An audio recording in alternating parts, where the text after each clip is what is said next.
Hello दोस्तों, मेरा नाम है अवनीश तिवारी और मैं जा रहा हूँ आज एसएससी सीजीएल 2025 का एग्ज़ाम देने बिना कुछ पढ़े। तो हाँ भाई, हमारा एग्ज़ाम सेंटर 150 किलोमीटर दूर है एसएससी की मेहरबानी की वजह से। तो हम भैया सवारी पे सवारी बदलते जा रहे हैं। तो बिना कुछ पढ़े लिखे मैं एग्ज़ाम देने सिर्फ इसीलिए जा रहा हूँ ताकि मैं अपना लेवल चेक कर सकूँ कि एग्ज़ाम का लेवल क्या है, मेरा लेवल क्या है, और इसी के साथ ही क्या एसएससी अब हमारा एग्ज़ाम सही से कंडक्ट करवा रही है या फिर अभी भी वही हाल है। तो भैया हम बार बार जगह जगह पर सवारियां चेंज कर रहे हैं, एक के बाद एक, क्योंकि भाई सेंटर 150 किलोमीटर दूर है तो दूर तो जाना ही पड़ेगा। और फिर फाइनली लास्ट में हमने एक ई रिक्शा वाले भाई के साथ में फ्रंट ड्राइव पर बैठा और गेड़ियां मारते हुए पहुंच गया मैं अपने कॉलेज। तो फाइनली ये रहा हमारा सेंटर जहां पर हमारा सीजीएल का एग्जाम होने वाला है, जीसीआरजी इंटरनेशनल स्कूल। तो यहाँ पर मैं काफ़ी पहले पहुँच गया था, तब तो बच्चे बहुत ही कम आए थे। तो फिर ये है हमारा वो मेन गेट। हमारा एग्ज़ाम शुरू होने वाला है तो भीड़ काफ़ी ज़्यादा बढ़ चुकी है और इसी के साथ ही हमारे ईडब्ल्यूएस वाले लोग भी आ चुके हैं। तो भाई भीड़ बढ़ती ही जा रही और हमारा एग्ज़ाम नज़दीक आ रहा था, तभी यहाँ पर हो गई एक लोग की लड़ाई।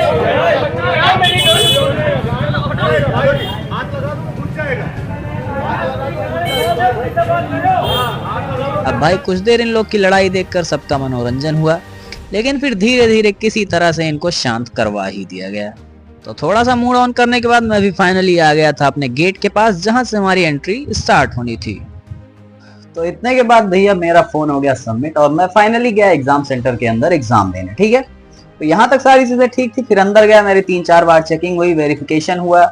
उसके बाद फिर मुझे लैब नंबर 6 अलॉट हुई और सीट नंबर 28। तो वहां पर अटेंडेंस लगाने के बाद फिर मैं अपने सिस्टम पर बैठा और मैं सबसे पहले क्लास में पहुंच गया था। तो थोड़ी देर के बाद हमारा एग्जाम स्टार्ट हुआ, हमें शीट मिली, हमें पेन मिली। यहाँ तक तो सब कुछ ठीक था। उसके बाद फिर जब हमारा पेपर स्टार्ट हुआ तो हमारे 4 सेक्शन थे। तो सबसे पहले मैंने इंग्लिश अटेम्प्ट किया। तो इंग्लिश में सबसे पहले एक पैसेज आया था जिससे 5 क्वेश्चन पूछे गए थे। ठीक है ना, तो भाई वो पैसेज ही गलत था। मतलब पैसेज अपनी जगह ठीक था, क्वेश्चन अपनी जगह ठीक थे, लेकिन उसमें और दोनों में कोई रिलेशन नहीं था। हमारा जो पैसेज था उसके अंदर हमारा सोशल मीडिया के बारे में पूछा गया था और क्वेश्चंस के अंदर हमारे जो था वहां पर हमें एजुकेशन के बारे में पूछा गया था। ठीक है, तो मतलब ये 5 क्वेश्चन बिल्कुल ही इंडिपेंडेंट थे एक दूसरे से, मतलब ना तुम्हारा उससे रिलेशन ना तुम्हारा उससे रिलेशन। तो सबसे पहले तो यही गलती हो गई।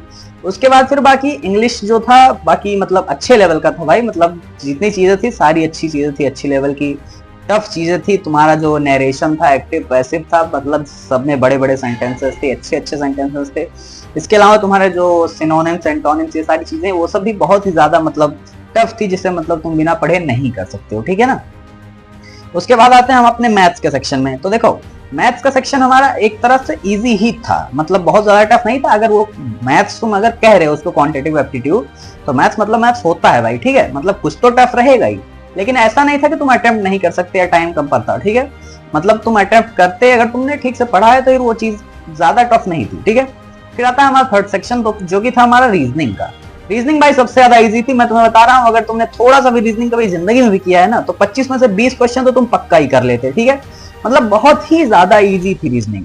मैंने 20 क्वेश्चन बिना पढ़े ही कर लिए। ठीक है, फिर आता है हमारा फोर्थ सेक्शन और लास्ट, जो कि था जीके जीएस। भाई साहब जीके जीएस बहुत ही ज्यादा टफ लेवल का आया था भाई। मतलब उसमें ना फिजिक्स से क्वेश्चन आया था, ना केमिस्ट्री से क्वेश्चन आया था, और ना ही बायोलॉजी से एक भी क्वेश्चन आया था। ठीक है, इन दिनों से क्वेश्चन नहीं आया था। क्वेश्चन आए थे सिर्फ हमारे पॉलिटी से, हिस्ट्री से, जनरल नॉलेज और करंट अफेयर। इसके अलावा 1-2 क्वेश्चन इधर उधर से आए होंगे, लेकिन मैक्सिमम जो क्वेश्चन थे इतने से ही आए थे और बहुत ही ज्यादा टफ था भाई। मतलब मुझे एक भी क्वेश्चन की हवा नहीं लगा कहाँ गया।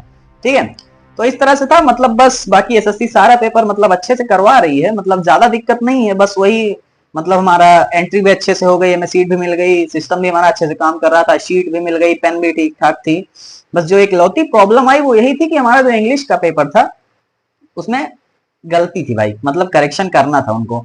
ऐसे मतलब इतनी बड़ी गलती कैसे हो सकती है? तुम्हारा मतलब इतना बड़ा पेपर हो रहा है, गवर्नमेंट एग्जाम है, उसमें तुम मतलब 5 नंबर के क्वेश्चन को ऐसे गलत कर दे रहे हो ऊपर ही। और उतना मतलब शुरुआत में अगर जो क्वेश्चंस इधर उधर हो जाते हैं तो मैंने उसको मतलब 2-3 बार पैसेज को मैंने पढ़ा कि शायद मैंने गलत पढ़ा या ऐसा कुछ। तो शुरुआत में सबका कॉन्फिडेंस डाउन हो जाता है ना, कि मतलब स्टार्टिंग के 5 क्वेश्चन गलत हो गए, मतलब 5 का 10 नंबर मेरा कहाँ जाएगा, अब मैं कैसे करूंगा, मेरा नहीं क्लियर होगा।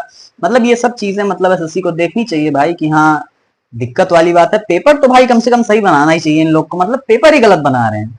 तो बस यही था, बाकी तो लगभग चीजें ठीक ठाक थी।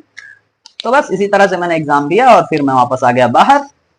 तो बस अगर तुम भी एसएससी का एग्जाम देने गए थे तो तुम भी जरूर अपना फीडबैक शेयर करना कमेंट सेक्शन में। तो चलो फिर आज की वीडियो को लेता है, मिलते हैं अगली वीडियो में, तब तक के लिए बाय बाय।